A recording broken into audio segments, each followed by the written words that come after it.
चीनी कमांडरों और हिंदुस्तानी कमांडरों की बातचीत हुई थी वो किसी नतीजे पे नहीं पहुंची है। और आज कुछ बैनुल-अक़वामी अखबारात ने ये खबरें भी शाया की हैं कि चीन ने जो कुछ भी गलवान की पहाड़ियों में किया है वो चीन की सरकार के एमा पर किया गया है। इस सारे के बीच में ये भी बताया जाता है कि लाइन ऑफ कंट्रोल भी आज गर्म रही और आज लाइन ऑफ कंट्रोल के मत्सिल सेक्टर में एक बार फिर हिंदुस्तान और पाकिस्तानी अफवाज के दरमियान गोलाबारी होने की खबरें हैं। याद दिलाना चाहेंगे 4 दिन पहले मत्सिल में गोलाबारी हुई थी, उसके बाद उड़ी सेक्टर में गोलाबारी हुई थी, उसके बाद पुंछ राजौरी सेक्टर में गोलाबारी हुई थी और आज बाद दोपहर एक बार फिर मत्सिल सेक्टर में जोर की गोलाबारी हुई है, जिस दौरान बताया जाता है कि इमलाक को नुकसान भी पहुंचा है। लाइन ऑफ कंट्रोल के आसपास के इलाकों में तनाव भी है। ये लाइन ऑफ कंट्रोल की सूरत-ए-हाल, लेकिन अंदर की सूरत-ए-हाल में भी साउथ कश्मीर से लेकर नॉर्थ कश्मीर तक आज एनकाउंटरों की खबर रही। और आपको ये भी बताते चले कि इस महीने यानी जून के डे फर्स्ट से लेकर आज तक करीबन 11 एनकाउंटर कश्मीर वादी में हो चुके हैं, जिनमें 31 के करीब मिलिटेंट मारे जा चुके हैं। और आज के हुए एनकाउंटर में 2 मिलिटेंट साउथ कश्मीर के पुलवामा के नज़दीक के इलाके में हुआ है और यहाँ पे पुलवामा के गाँव में हुए इस एनकाउंटर के दौरान जहाँ 2 मिलिटेंट मारे गए, वहीं इसमें एक CRPF का जवान भी मारा गया है।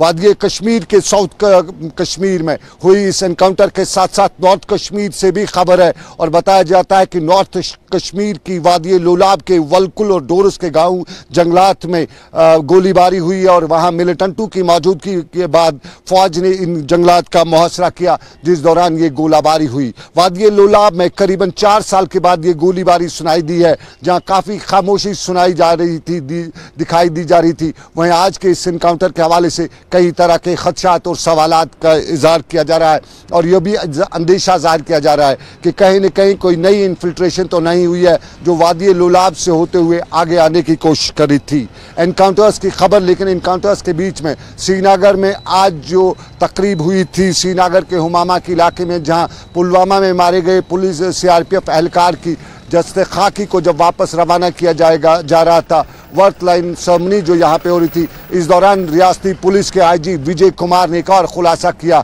और विजय कुमार ने यहाँ मीडिया से बात करते हुए बताया कि बिमना का वो नौजवान जो श्रीनगर के नज़दीकी इलाके यानी नारा नाग कंगन के इलाके में पिछले 1 हफ्ते पहले गायब हुआ था, वो उसने शायद मिलिटेंसी ज्वाइन कर ली है। IG विजय कुमार से पहले आपको ये भी बताते चलें, जब परसों श्रीनगर में एनकाउंटर हुआ था और इस एनकाउंटर में जब 3 मिलिटेंट मारे गए थे, तब ये भी खबरें चली थी कि इस एनकाउंटर में मारा गया एक मिलिटेंट श्रीनगर के बिमना का ये PhD स्कॉलर है। तब उसकी तस्दीक नहीं हुई थी, लेकिन IG कश्मीर ने आज इसकी तस्दीक नहीं बल्कि बताया कि उसने शायद मिलिटेंसी और हिजबुल मुजाहिदीन ज्वाइन कर ली है।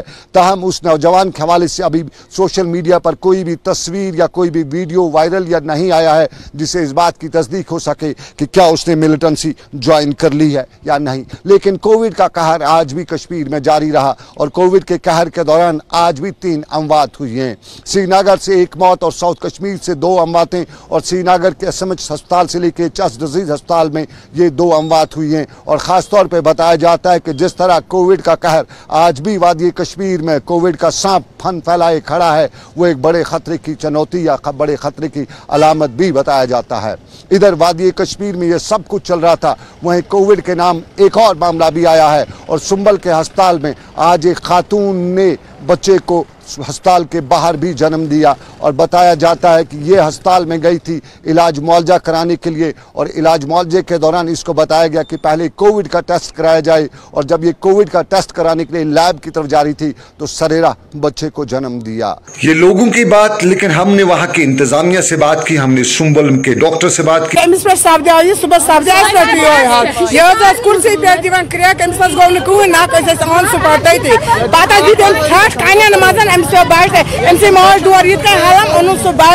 न्यून अंदर दितन यातन क्रैक आज आय हम ढाबा वाले आय यमोज लागो तमिस त्रुपाल पेट रोटुक त्रुपाल लोंडो।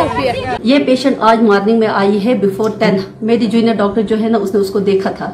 जब उसने देखा था उसको she was in early labour. इसका बीपी जो है ना वो था बहुत हाई 170/100 था और जो पेशेंट थी ना ग्रेड 4 थी। इसका एक ही लायो बेबी था। इसका पहला IUD हो गया था। विद द रिजल्ट ये जो पेशेंट था इसका जो बेबी है प्रेशर प्रेगनेंसी था। जब मैंने ये पेशेंट देखा ऊपर, तो पेशेंट का जो डिलीवरी डेट था date was on 27th of the July, date mean she was premature. और जब मैंने इसको पर वेजिनल एग्जामिनेशन किया तो वो she was in labour but there was meconium plus.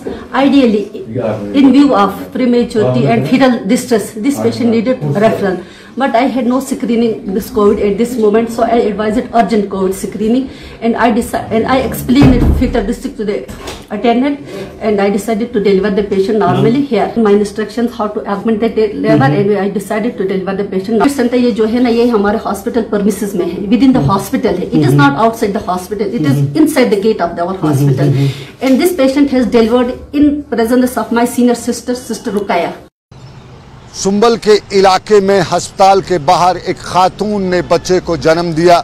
यहाँ मुकामी लोग इल्ज़ाम लगा रहे थे कि डॉक्टरों की गफलत शारी है, ट्रीटमेंट करने के बजाय उसके लिए टेस्ट को भेजा गया। लेकिन यहाँ हमने डॉक्टरों से जब बात की तो उन्होंने कहा कि 8वां महीने था, एक्सपेक्टेड डिलीवरी नहीं थी और ये रूटीन का चेकअप था और रूटीन के चेकअप के दौरान ही उसकी डिलीवरी हुई है। ये एक पहलू ज़िंदगी का, लेकिन कोविड के नाम बहुत कुछ हमारे यहाँ जमा किया जाता है। और कोविड के नाम को बताते चलें कि कल जो चाडूरा के इलाके में पॉजिटिव केस आए, उसके बाद चाडूरा के इलाके को आज रेड जोन करार दिया गया था। चाडूरा के इलाके में आज नकल हमल पर पाबंदी आयद की गई थी और आज इलाके में पूरी तरह से यूं कहें तो एक तरह से लॉकडाउन किया जा चुका था। चाडूरा में लॉकडाउन था, लेकिन वादी लोलाब की बदकिस्मती ये भी है कि आज वहाँ पे इंतज़ामिया जागी थी करीबन 20 दिन बाद लॉकडाउन करने की। वानी मोहल्ला वर्नो का एक नौजवान 1 जून को कोविड के हवाले से बताया जाता था कि उसकी मौत वाक़ा हुई। पहले उस मौत पर भी सवाल उठे थे, लेकिन उसके बाद बताया कि वो पॉजिटिव था और उसके कुछ रिश्तेदार भी पॉजिटिव पाए गए थे। सबको क्वारंटीन किया गया, आइसोलेशन में रखा गया और 18 दिन का क्वारंटीन करने के बाद उन्हें इस हफ्ते रिहा भी किया गया, वापस घरों को भी भेजा गया। क्वारंटीन के बाद जो टेस्ट हुए उनमें वो कामयाब करार पाए, घरों को भेज गए। लेकिन कुपवाड़ा की इंतज़ामिया को आज याद आया और बताया जाता है कि वर्नों के इस गाँव को आज अचानक गाँव में इंतज़ामिया पहुँच गई और लगी बोर्ड लगाने, और ये बोर्ड लगाने लगी कि ये एरिया रेड जोन का एरिया है।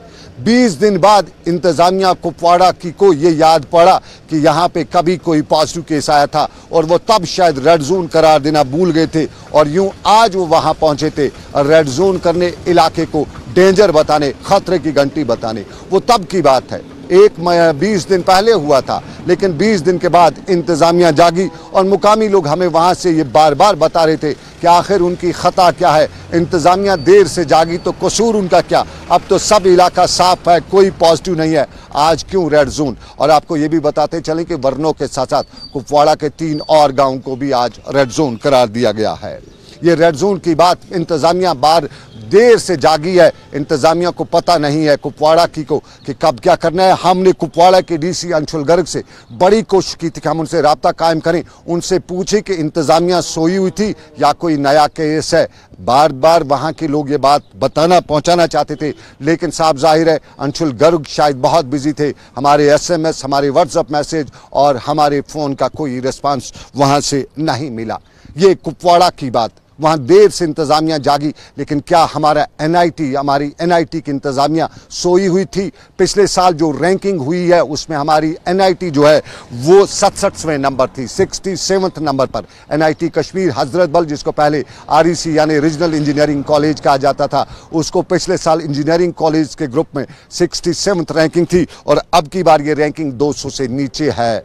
और 200 से नीचे की रैंकिंग यानी बहुत पीछे चले गए हैं, बहुत देर हो चुकी है। और अब की बार ऐसा ही कहा जाता है कि अब इस रैंकिंग के बाद क्या होगा। साफ जाहिर है मरकजी सरकार की जो माली मुआवनत इस इंस्टीट्यूशन को मिलती थी वो भी कम होगी, एड भी कम होगा, लोन भी शायद ख़त्म हो सकता है। और यूँ समझिए जब सब कुछ नहीं होगा तो हमारी NIT, हमारे REC जो साबका REC था, उसकी हालत किसी दूर दराज गाँव के किसी फटे हुए प्राइमरी स्कूल के बन जा सकती है अगर ये सब कुछ हुआ। और इसके लिए ज़िम्मेदार कौन? वो इंतज़ामिया श्रीनगर की, NIT की इंतज़ामिया कामयाब मीटिंग्स करेगी, लेकिन अब तक नहीं किया। अब पछताए क्या हो जब चिड़िया चुग गई उन खेत नंबर आ चुका है 200 से नीचे हमें। और 200 से नीचे के नंबर के साथ साथ आपको नाज़रीन बताएं कि हमारे यहाँ और भी मुद्दे हैं और भी मामला थे। आपको याद होगा हमारे यहाँ पावर प्रोजेक्ट्स की कभी बात की जाती थी, तब हमारी सियासी जमातें थी वो कहती थी कि पावर प्रोजेक्ट्स को वापस लिया जाएगा। NHPC हमारा बहुत कुछ तब इल्ज़ाम लगाया जाता था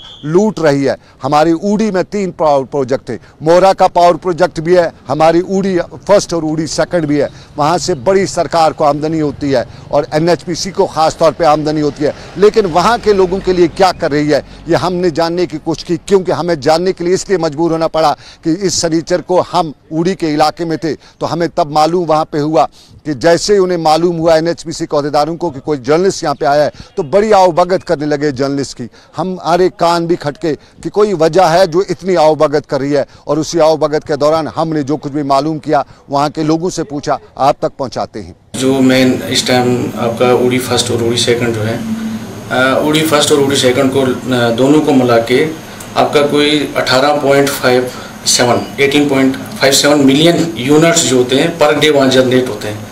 और आप खुद अंदाज़ा लगाइए उसकी कॉस्ट क्या बनती है।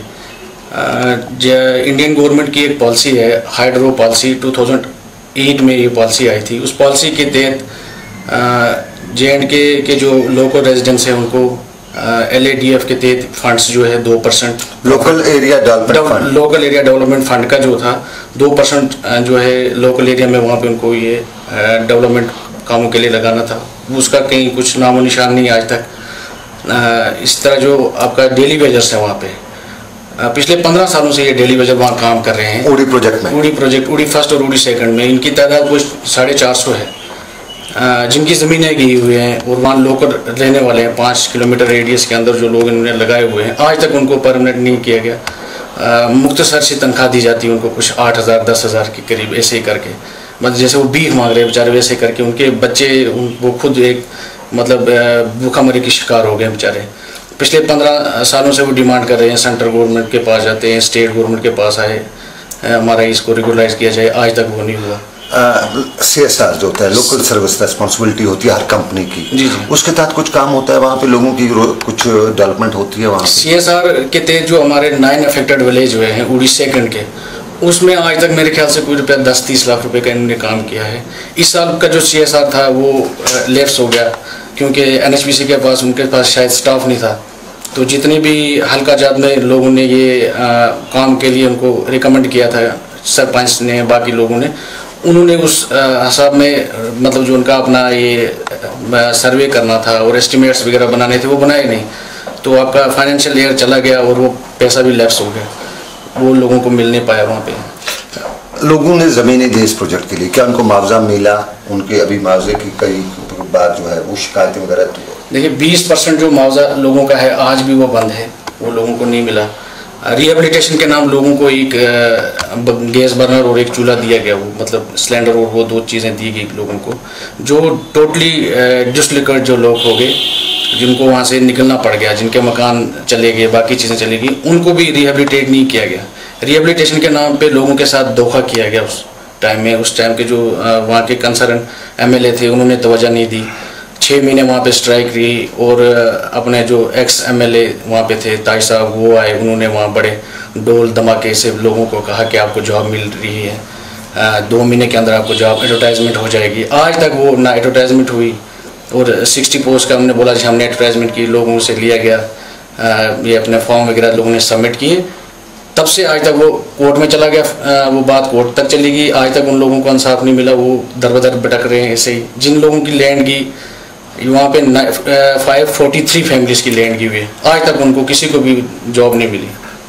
ये एक सवाल जो है जब मीडिया वहाँ जाता है, जब कोई बड़ा MLA लीडर जाता है, ये NHPC के लोग जो बड़ी आवभगत करते हैं, ये आवभगत की वजह क्या होती है? ये मिलीजुली इनकी सरकार है, इनकी अंडरस्टैंडिंग है, म्यूचुअल अंडरस्टैंडिंग है, जिस वजह से वो लोग ऊडी के लोग जो है इतने सालों से उनको जो हक जो है वो नहीं मिल रहा है। नहीं आवभगत, सपोज मैं वहाँ गया सुना उन्होंने, मीडिया वाला आ गया, एनएचपीसी के लोगों ने बड़ी आवभगत की। ये क्या रीजन होता है, क्यों आवभगत इतनी होती है? गवर्नमेंट की कंपनी है, इसका रीजन कुछ पता चला? ये रीजन यही है सर कि जो एक्चुअल कंडीशन आपकी साइट्स पे है, जो लोगों के साथ वो कर रहे हैं बर्ताव, वो चीज किसी न तरीके से बाहर ना आ जाए, पब्लिकली बाहर ना चली जाए, उस चीज को बचाने के लिए ये सब चीज की जाती है। उस टाइम पे कोई आगे आके इनका कोई जनरेशन, जब आपने कहा कि करीबन 20 लाख मिलियन होती है वहां से, ये प्रॉफिट यूजुअली कितना होता है दिन का, अंदाजा कितना? देखिए सर, इनका अगर दिन का इनकी इनकम करें तो 7 से 8 करोड़ रुपया इनका डेली का ये है। और ये बिजली बनती है पावर पे, पानी पे। पानी सॉरी बिल्कुल पानी है। पानी में इतना तो आपको पता ही है, रॉयल्टी वगैरह जो हमारा है वो है नहीं कहीं, उसको वो दे नहीं रहे हैं। LADF जो है 2% आपका शेयर होता है स्टेट गवर्नमेंट का, जो NHPC उनको इसमें से प्रॉफिट देती है, उसका 2%, NHPC का 2%, ये 4% मिला के लोकल एरिया डेवलपमेंट फंड जो है, इसका जो जितने भी डेवलपमेंट के काम होते हैं वो आज तक इसका एक भी पैसा NHPC ने उड़ी में नहीं लगा। ये बात ऊड़ी की, जहां से हमें बिजली पैदावार मिलती है, लेकिन बिजली की पैदावार का हाल अहवाल तो अच्छा कश्मीर में वैसे भी नहीं है, लेकिन वहां के मुकामी लोगों के लिए क्या हाल कर रखा है बिजली के महकमे ने, या यूं कहें NHPC ने। वो अपनी जगह पे पानी के ज़खायर इस्तेमाल किए जाते हैं, पानी के ज़खायर से बिजली पैदा तो की जाती है, लेकिन उसके बाद वहां के लोकल लोगों के लिए जो CSR है या जो लोकल डेवलपमेंट है, उसके लिए NHPC क्या कर रहा है, ये मुकामी लोग अब वहाँ पे कहते हैं कि कुछ नहीं हो रहा है। और आपको नाज़रीन बताएं कि हमारी सड़कों का हालत, और इस सड़कों की हालत के दौरान हमें बहुत कुछ झेलना पड़ता है। एक मामला रावतपुरा टंगमर्ग में भी आज देखने को मिला। इलाके रावतपुरा में अचानक आग नमूदार हुई, 2 मकान नजर आतिश हुए। कुंजर से फायर सर्विस की गाड़ी निकली, लेकिन सड़क की खस्ता हालत की वजह से गाड़ी फायर स्पॉट पर पहुंचने के बजाय सरेराही टूट गई और सरेराही बिखर के रह गई। ताहम बाद में दूसरे इलाके से फायर सर्विस की गाड़ी को बुलाया गया और उस दौरान गाड़ी वहां पे पहुंची, आग पे काबू पाया गया। लेकिन मुकामी लोग यही बताते थे कि अगर गाड़ी वक्त पे पहले पहुंच जाती तो इतना नुकसान नहीं होता, और मुकामी लोग यहाँ पे सरकार तक ये बात पहुंचाते हुए हमें जरिया बना रहे थे। गुलजर वालों की गाड़ी आ गई, वो यहाँ पर चल नहीं, रोड की खस्ता हाली की उन्होंने बहाना बनाया कि रोड की खस्ता हाली की वजह से गाड़ी यहाँ पर आ नहीं सकी, रास्ते में ही पड़ी हुई है वो। फिर करीब 2-2:30 बजे SHO साहब टंगमर्ग एक गाड़ी लेके आया टंगमर्ग से, उसका शुक्रिया अदा करते हैं कि उसने बर वक्त कार्रवाई करके। लेकिन उस वक्त जब गाड़ी यहाँ पर पहुंची, मकान पूरा खाकिस्तान हो गया है, इसमें कुछ रहा नहीं, खिड़कियाँ सब छत वत सब कुछ इसमें खत्म हो गया है। जो भी उनका घर में था साजो सामान वो सारा जल कर राख हो गया है, चाहे उसमें सोना था, कुछ नकदी था। ये मजदूर बाब लोग हैं, उन्होंने जो भी कुछ कमाया है सब इसी मकान में था, सब जल कर राख हो गया है। लिहाजा हम DC साहब से गुजारिश करते हैं कि अगर वो बराह करम तहसीलदार टंगमर्ग को साइट पर भेजे और यहाँ पर SDM साहब को यहाँ पर भेजे और उनके फैमिली का कुछ गुजारा हो जाए, उनको नकदी मदद करे, कुछ माली मावनत करे। ये टंगमर्ग की बात, वक्त पे फायर सर्विस की गाड़ी पहुंच नहीं सकी, वक्त पर पानी नहीं पहुंचाया जा सका और यूं आग लगी और आग से नुकसान हुआ। लेकिन सोपोर के लोग भी पानी की परेशानी को परेशान हैं, और पानी की परेशानी को लेकर सोपोर के लोग कहते हैं कि इलाके में पानी नहीं है। श्रीनगर में भी कई इलाकों में ऐसा कहा जाता है, बटमालू में भी कहा जाता है, लाल बाजार में भी कहा जाता है, और लाल बाजार से लेकर कई और इलाकों से हमें लगातार लोग बता रहे हैं कि पानी नहीं है। लेकिन सोपोर के लोग सरापा एहतजाज हैं, बताते हैं कि पानी उस सोपोर में जहां दुनिया की एशिया की सबसे बड़ी मीठे पानी की झील वोलर भी है, उस इलाके में भी पानी नहीं है। तो साफ जाहिर है पानी के ज़खायर तो हैं, लेकिन उन ज़खायर को पानी के लिए इस्तेमाल नहीं किया जा रहा है। हमारे गांव का नाम है पंजीपोरा। पिछले 1 महीने से हम पानी के एक एक बूंद के लिए तरस रहे हैं। इतना गंदा पानी पी रहे हैं हम कि अगर कोरोना बीमारी इस वक्त चल रही है, उससे ज्यादा खतरनाक जो पानी हम पी रहे हैं उससे वो ज्यादा खतरनाक है। इस सिलसिले में जब मैंने चीफ इंजीनियर साहब से बात की, उन्होंने कहा कि ये मेरा पर्सनल फोन है, इस पे आप फोन मत किया करो। AEE सोपोर से मैं फोन कर रहा हूँ, वो कह रहा है कि हमारे पास पानी ही नहीं है, हम कहाँ से आपको पानी लाएंगे। अगर इनके ये कह रहे हैं आपकी नई स्कीम बन रही है, उस स्कीम में तो अभी 4 साल 5 साल लगेंगे। और इन्होंने जानबूझ के हमारे इलाके को पानी से महरूम रखा है, जिसमें क्रॉन्कशोन है, वोगुब है, पंजीपोरा है और सोपोर टाउन को ये पानी दे रहे हैं। अगर इस सिलसिले में रियासती हुकूमत ने कोई कदम नहीं उठाया तो मैं सारे लोगों को कल रास्ते पे निकलूंगा, हम रास्ते पे मजबूर होंगे और इस AEE के खिलाफ अभी कोई एक्शन नहीं होगी तो मैं गवर्नर साहब से सीधा मिलकर इसके खिलाफ एक्शन कराऊंगा। मैं चाहता हूं कि 24 घंटे में DC साहब और गवर्नर इंतजाम इस मसले को हल करे। पानी पे लोग सरापा एहतजाज और कई जगहों से इस तरह की खबरें आ रही हैं, लेकिन सरकारी मुलाजम भी हैं, वो भी एहतजाजों पे हैं। नर्सिंग पैरामेडिकल स्टाफ ने भी आज श्रीनगर में एक खामोश मुजाहरा किया, 2 घंटे का मुजाहरा। इस 2 घंटे के मुजाहरे के दौरान वो बता रहे थे कि वो कोविड से लड़ रहे हैं, वो कोविड के दौरान आवाम की खिदमत कर रहे हैं, लेकिन सरकार उनका कुछ नहीं करी है। उसने मुस्तकबिल उनके फ्यूचर के हवाले से कोई कदम नहीं उठा रहा है और एहतजाज दर्ज कराते हुए वो सरकार तक बात पहुँचाना चाहते थे। वर्कर सुपरवाइजर्स भी प्रोटेस्ट को लेके थे। वर्कर सुपरवाइजर्स भी बात कर रहे थे कि सड़कें हों या दूसरे मामला, सरकार के कामकाज की वो निगरानी करते हैं, लेकिन उनकी निगरानी कोई नहीं कर रहा है। और वर्कर सुपरवाइजर भी प्रोटेस्ट कर रहे थे श्रीनगर में, और श्रीनगर में कई और महकमे आज प्रोटेस्ट पे करे। सरकार तक कैजुअल लेबर्स भी मुजाहरा कर रहे थे और उसके साथ साथ NYC के लोग भी मुजाहरा करते हुए बारामूला में सरकार तक ये बात पहुंचाना चाहते थे कि NYC कौन से गुनाह कर चुके हैं कि सरकार उनकी बात नहीं सुन रही है।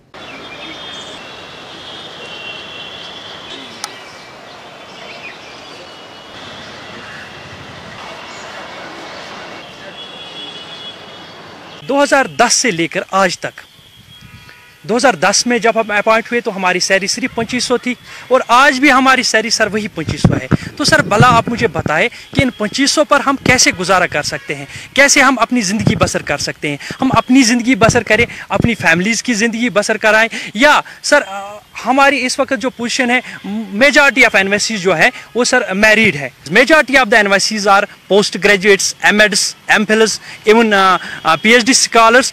हम ये डिमांड कर रहे हैं LG इंतज़ामिया से कि खुदारा आपने जो हमारे लिए एक कमेटी तश्कील दी है जिसमें हम ये मांगते हैं कि regularisation of NYCs with pattern change and salary hike.